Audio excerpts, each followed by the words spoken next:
Some believe that it is impossible to change human nature.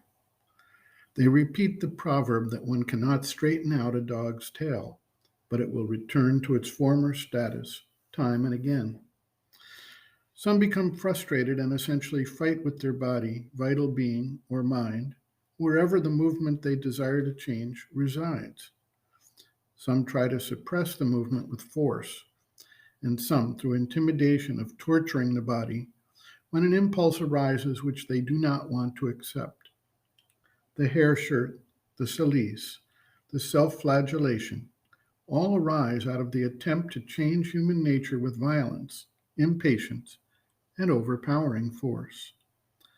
The sad thing is, these methods simply do not work and cannot effectuate long-term real change in human nature. In many instances, this leads either to depression or turns the individual into a cold, bitter, frustrated personality who takes out his own failings on others, as he cannot deal with them as he wishes within himself. There seems to be no way out, and thus, eventually people believe human nature cannot change. Sri Aurobindo takes a different approach. He first observes the field closely and determines in what part of the being and under what force of impulsion the habitual movement has arisen. Then it is a matter of applying skillful means to systematically tackle the issue and make it ever less relevant to the being. Through a change of focus toward the higher realizations one is seeking, the power of any habitual movement can be reduced in both its level of occurrence and its intensity of occurrence. The mind, the mental will, can be harnessed to deny the movement full expression. This may not succeed all at once, but over time, with patient and persistent will, it eventually can and does succeed. The movement may remain embedded in the vital being, or even in the physical being, with a somewhat automatic response to a stimuli, and thus may recur at some time when least expected, simply because the guard has been reduced with the apparent success.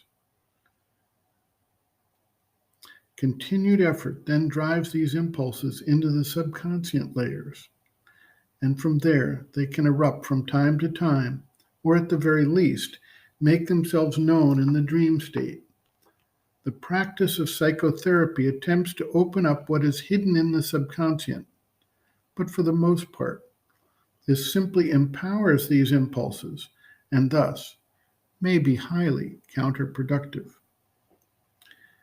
People believe that if they gain control over the impulses within their own individual being, that they have solved the issue.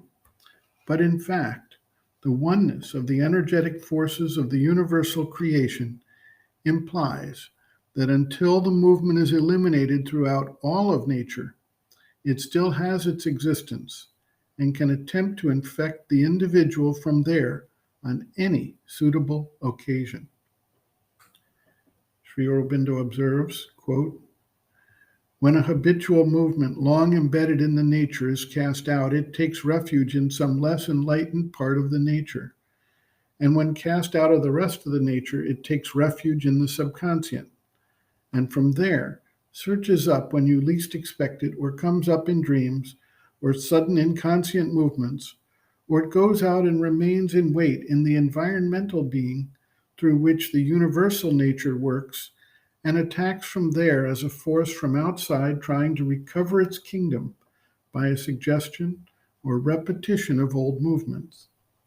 One has to stand fast till the power of return fades away. These returns or attacks must be regarded not as parts of oneself, but as invasions, and rejected without allowing any depression or discouragement. If the mind does not sanction them, if the vital refuses to welcome them, if the physical remains steady and refuses to obey the physical urge, then the recurrence of the thought, the vital impulse, the physical feeling will begin to lose its last holds, and finally, they will be too feeble to cause any trouble." End quote. Reference, Sri Aurobindo and the Mother, Living Within, the Yoga Approach to Psychological Health and Growth, Disturbances of the Subconscient, How to Deal with the Subconscient, pages 108 to 109.